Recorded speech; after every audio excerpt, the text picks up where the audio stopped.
Good morning, सुप्रभात। आप सभी का बहुत बहुत स्वागत है। अभिनंदन। आज हम बात करेंगे कला के अंगों के बारे में। इतने दिन हम बात कर रहे थे कला के तत्व के बारे में। हम आज जानेंगे सड़ंग की किसे सड़ंग कहते हैं, कितने सड़ंग होते हैं और क्या होते हैं, कौन कौन से होते हैं, इनके बारे में विस्तार से जानेंगे। तो आइए जानते हैं सड़ंग। वैसे तो मैंने इसकी बेसिक बेसिक जानकारी आपको दे दी, परंतु आज मैं बताऊंगा कि सड़ंग क्या है। तो सड़ंग है छह अंग। किसके होते हैं? कला के छह अंग। इसको क्या कहते हैं? सड़ंग कहते हैं। चित्रकला के छह अंग, या इसे हम कहते हैं सड़ंग। सड़ंग कौन कौन से होते हैं? मैंने एक सूत्र बताया था, रूप भेदा परमाणी भाव लावण्य योजनम सादृश्य वर्णिका भंग इति चित्रम सड़गम। ये होता है सड़ंग का सूत्र। तो कौन कौन से थे सड़ंग? पिछली क्लास में देखे थे। रूप भेद प्रमाण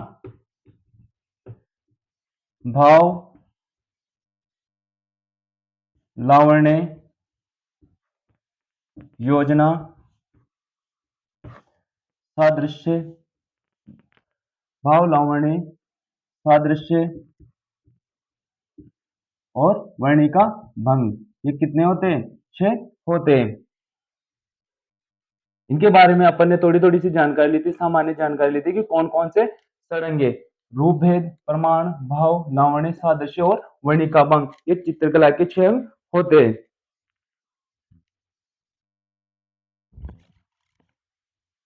अब हम जानेंगे इनकी डिटेल से जानकारी लेंगे।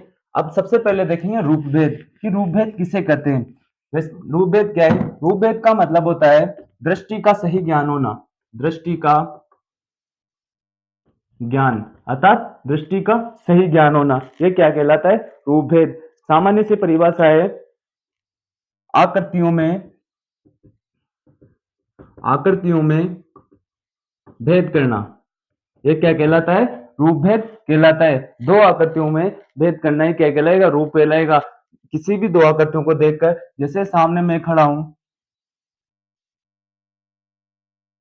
और सामने कोई दूसरा लड़का खड़ा है, इसको इन दोनों आकृतियों में यह पता लगना कि हाँ कि ये विशाल है और ये अन्य कोई लड़का है, यही भेद होता है। अर्थात इसे क्या कह सकते हैं? अपन रूप भेद कर सकते हैं। एग्जाम्पल, जैसे महावीर स्वामी का चित्र बनाएंगे तो महावीर स्वामी के चित्र में वह सभी गुण होने चाहिए जो महावीर स्वामी में हो।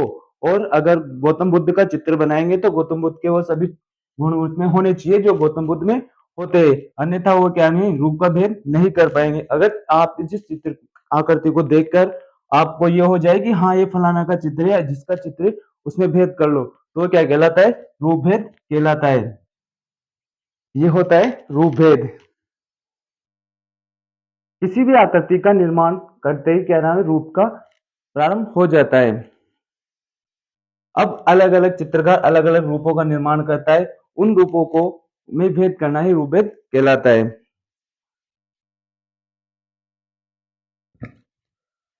तो ये होता है रूप भेद, आकृतियों में भेद करना। ये इसकी परिभाषा है।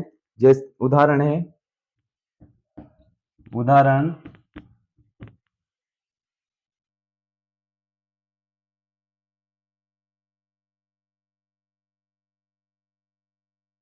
बोधिसत्व पदम पाणी का चित्र। ये कहां पर है? अजंता की गुफा संख्या 1 का चित्र है। अन्य चित्र है राहुल समर्पण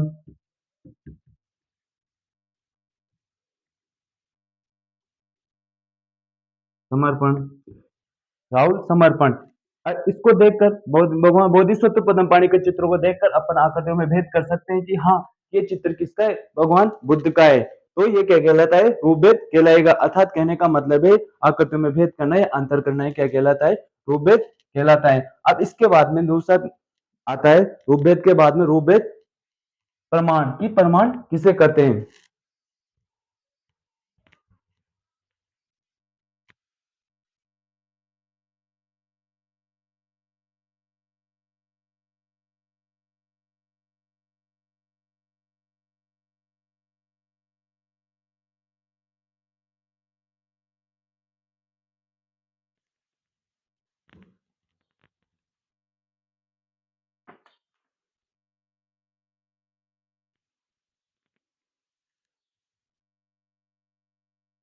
प्रमाण। ये तो हो गया भूभेद। अब देखेंगे अपन प्रमाण की प्रमाण किसे कहते हैं। प्रमाण का मतलब क्या होता है? प्रमाण का मतलब होता है आकृतियों का ठीक ज्ञान होना। प्रमाण का मतलब होता है आकृतियों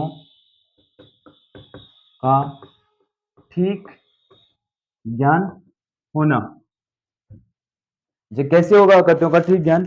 आकृतियों का ठीक ज्ञान ये होता है कि आकृति को देखकर ऐसा लगना चाहिए कि ये चित्र किसका है? बालक का है, कि बालक को इस अनुपात में बनाया गया है।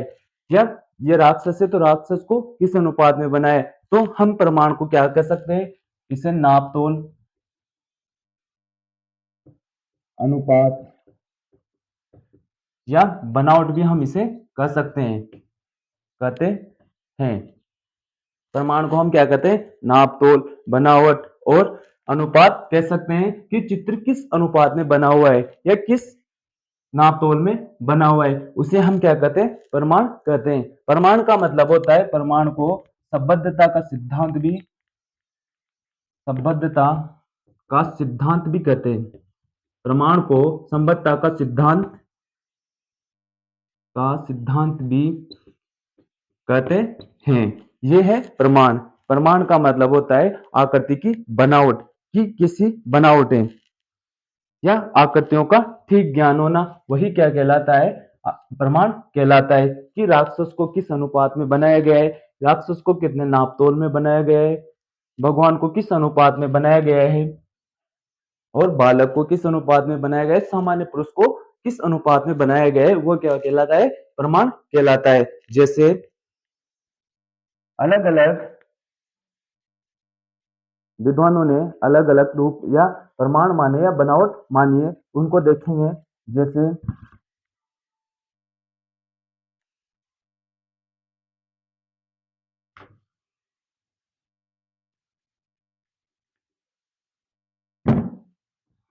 जैसे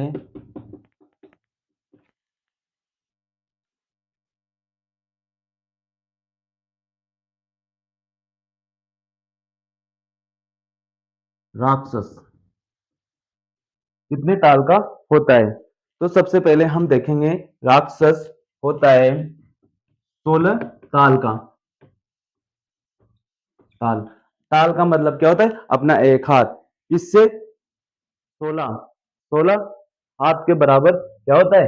रावण होता है या राक्षस होता है। राक्षस में कौन कौन आएगा? रावण, रावण, कंस आदि किसमें आ जाएंगे? राक्षस में आ जाएंगे। फिर है दानव, भयानक। भयानक, भयानक कितने ताल का होता है? भयानक होता है 12 ताल का होता है, 12 ताल। अब भयानक में कौन कौन आता है? भयानक में आता है भैरव, वरा आदि किसमें आ जाएंगे?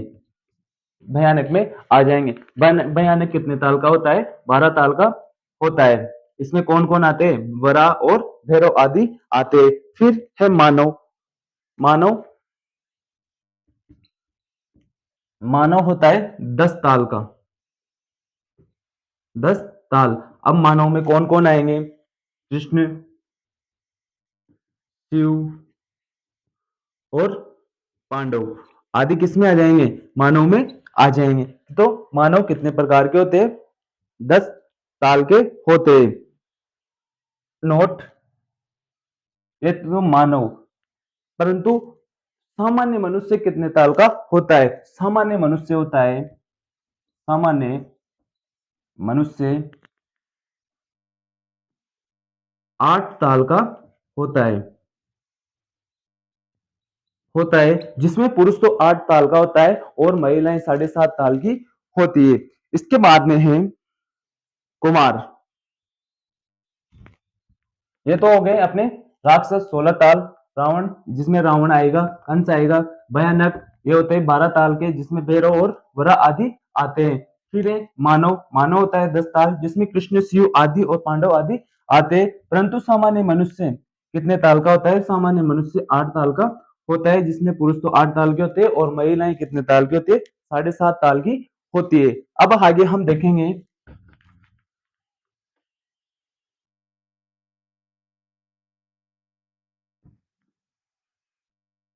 कुमार,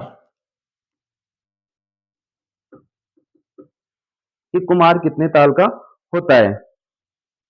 कुमार भी 8 ताल का होता है, 8 ताल। और सामान्य मनुष्य भी कितने ताल का होता है? 8 ताल का होता है। अब आगे है बाल। बाल कितने ताल का होता है? बाल 5 ताल का होता है। ताल का होता है। 5 ताल में बाल में कौन आ जाता है? बाल में बाल गोपाल, गोपाल या बालक आते हैं, जो कितने ताल के होते हैं? बाल गोपाल और बालक 5 ताल के होते हैं। कुमार कितने ताल का होता है? 8 ताल का होता है। ये हो गए तुम्हारे प्रमाण। कि प्रमाण किसे कहते हैं? प्रमाण का मतलब होता है बनावट आकृति का ठीक ज्ञान होना। आकृतियों का ठीक ज्ञान होना क्या कहलाते? प्रमाण कहलाता है। या प्रमाण को हम बनावट, नापतोल, अनुपात आदि भी कर सकते हैं। प्रमाण को हम संपत्ति का सिद्धांत कहते हैं। अलग अलग विद्वानों ने अलग अलग अनुपात में मनुष्यों को बनाया है, कि कौन कौन से मनुष्य किस किस अनुपात में होते हैं। जिसमें अपन ने देखा राक्षस कितने ताल का होता है? 16 ताल का होता है। फिर भयानक 12 ताल का होता है। मानव 10 ताल का होता है। कुमार 8 ताल का होता है। और बालक या बाल 5 ताल के होते हैं। इसके बारे में हमने आज जाना है। अब आगे सड़ंग के बारे में देखेंगे अपनी नेक्स्ट क्लास में। आज के लिए बस इतना ही।